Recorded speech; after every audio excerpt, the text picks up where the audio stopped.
Hey everyone, it's Fun Around, and my name is Jordan, and I think we saw another day with a lot of green due to the full game slate breakdown. So I'm gonna do it again for Saturday's games, just 6 of them this time around. So not too much work for me, still a decent amount, and I'm so glad my Cavaliers decided to give the Celtics a big lead in the beginning just to see if they could come back and win, and they pulled it off. We had baby Luka in one outfit as for good luck, and he ended up pooping on it. So we got him another outfit. So we were ready to go, and good luck charm came through. I'm going to jump right into it. You'll see images that come up on the screen right here. This is from a date app called Outlier. There will be a link in the description for a 7-day free trial for Outlier. And also, this is just going to be informational. You will see some props pop up on the screen.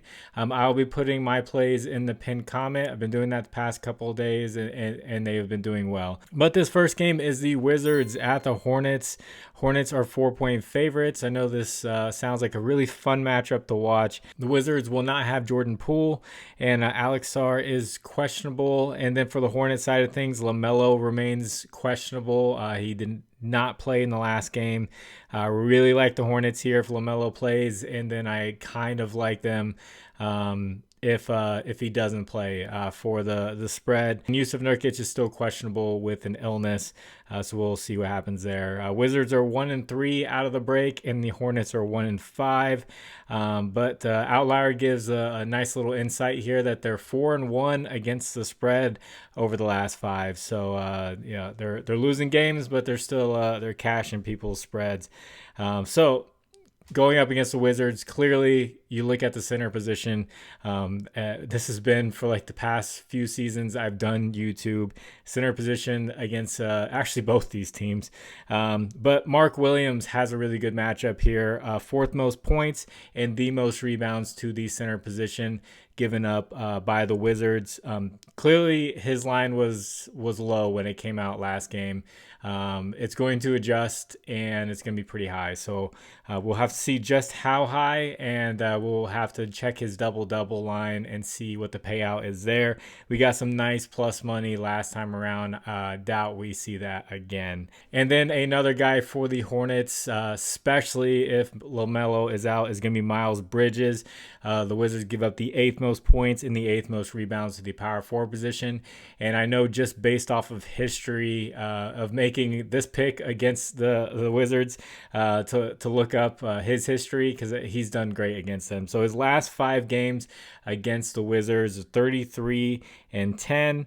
And this is points and rebounds, 32-12, 16-8, 22-14. And then on February 3rd, he had 24, 10 rebounds and 10 assists. He had a triple-double. So also double-double in play here. So if you guys could, please like the video, and if you haven't, please subscribe to the channel. If you have a little bit of extra time, could you just leave a comment for the algorithm? You just put the number 1. That helps get the video out there for more people to see.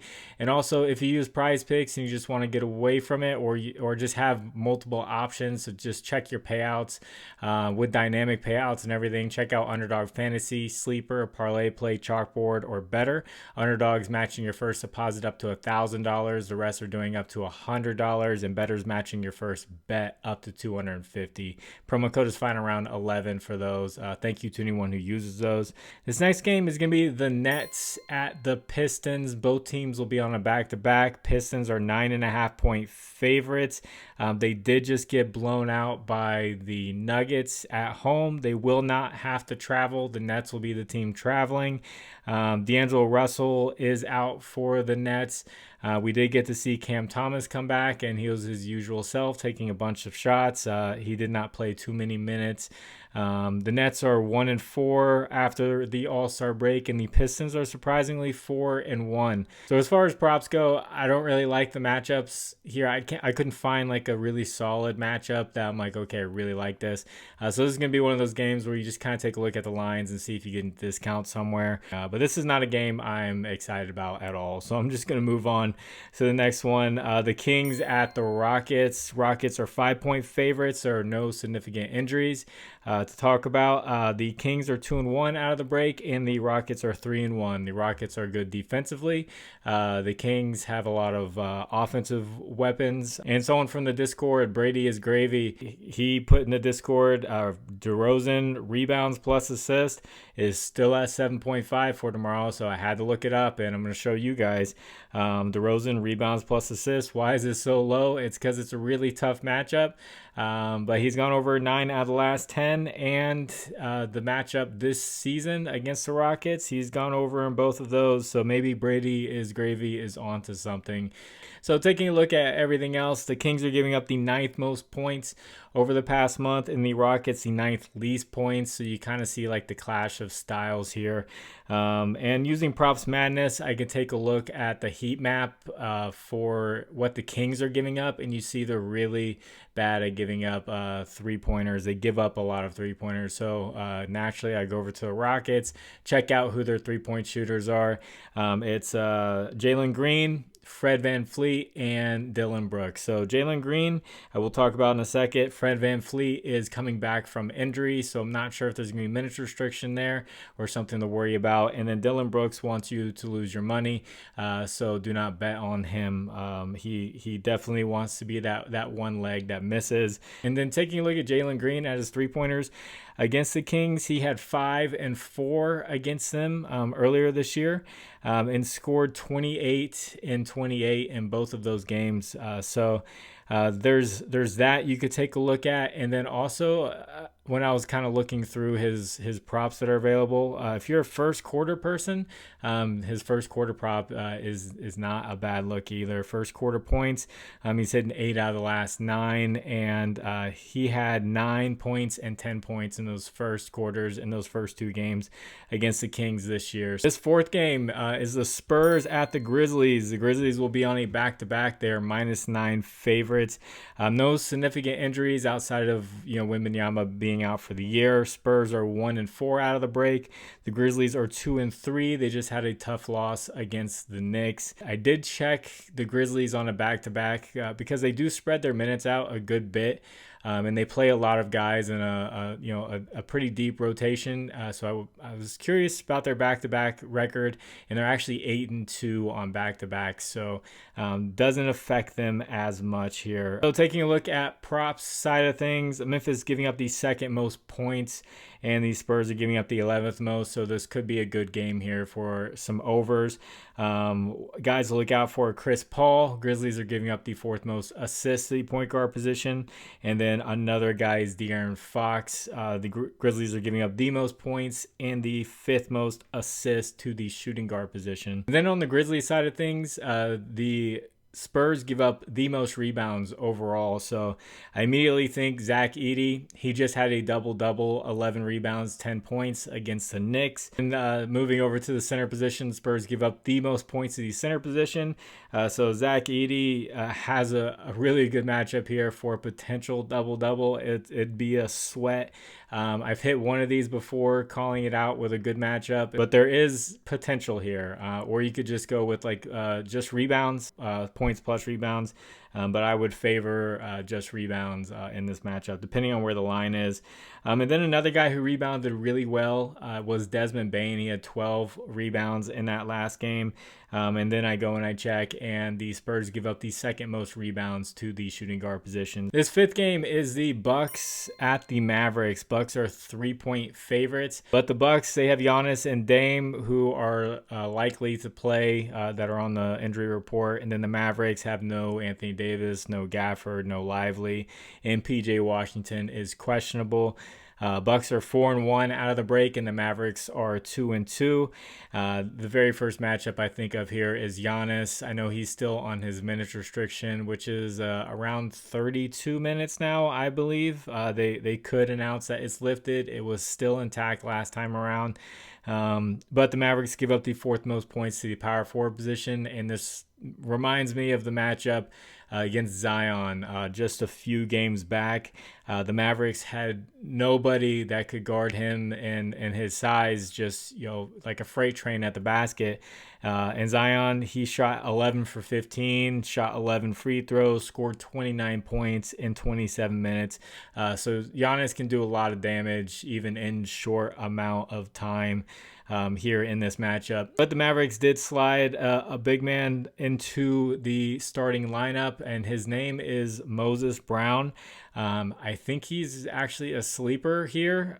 He's 7'2", 258 pounds. Before they had a guy named Kessler Walker at the starting center position, and he was barely 200 pounds. But he had 20 points and 11 rebounds in his first start against the Hornets. That is a really good matchup. But the Bucks are giving up the 10th most points and the 9th most rebounds to these center positions. So he's kind of a sleeper to keep an eye on for his lines. If they're not too high, keep an eye out for Moses Brown. And then another Mavericks guy is obviously going to be Kyrie Irving. Has a good matchup here against the Bucks. The 11th most points to the point guard position and the most rebounds allowed to the point guard position for Kyrie. And before I get into this last game, I do want to shout out another app called Novig. This is a social sports book. I've said before, I live in South Carolina. I have to drive over to North Carolina to make bets on sports books. I can't use Fliff to make bets on game lines, but then Novig came out and I'm able to do it.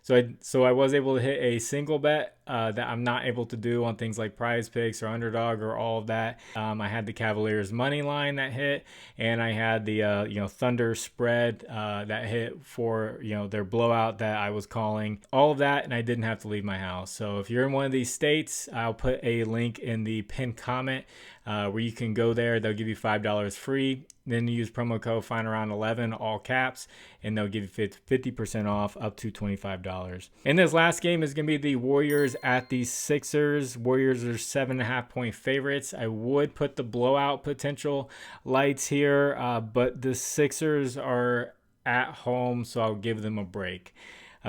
Jimmy Butler is questionable with back spasms. That's another reason. Jonathan Kuminga looks like he will remain out.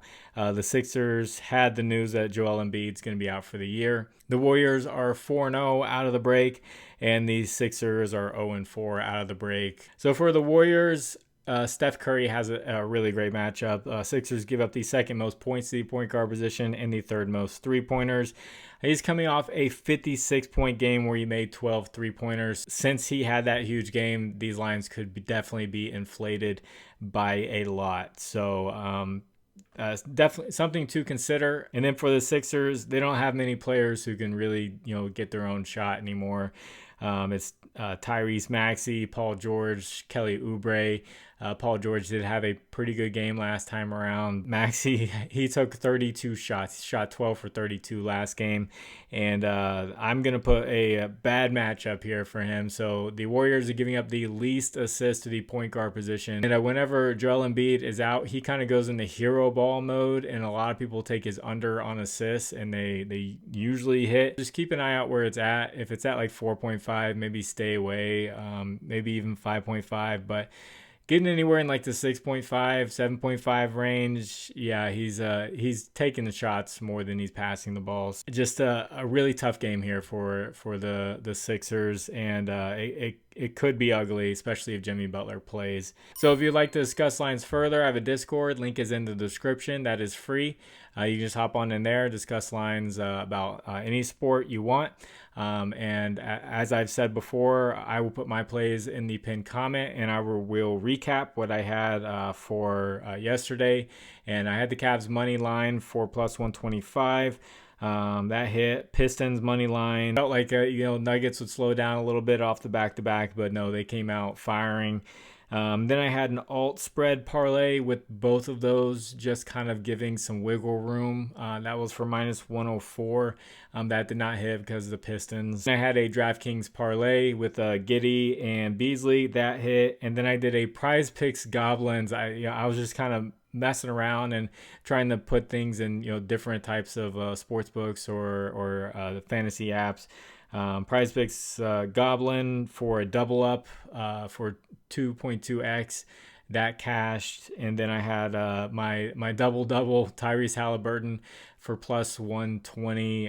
So we've hit two double doubles in a row for plus money with Mark Williams and Halliburton, and he cashed that. So other than Detroit, it was a pretty good day. And then I know a lot of stuff from the video did really well. If you took like the Donovan Mitchell points or the Tatum rebounds, those are usually like the go-to props for that game in that matchup. Like the very first two I think of whenever I think of that matchup. That's why I put those up there. And so I'm going to get this edited and get it out to you. God bless you all. It's the final round. My name is Jordan. I will catch you on the next one. Bye.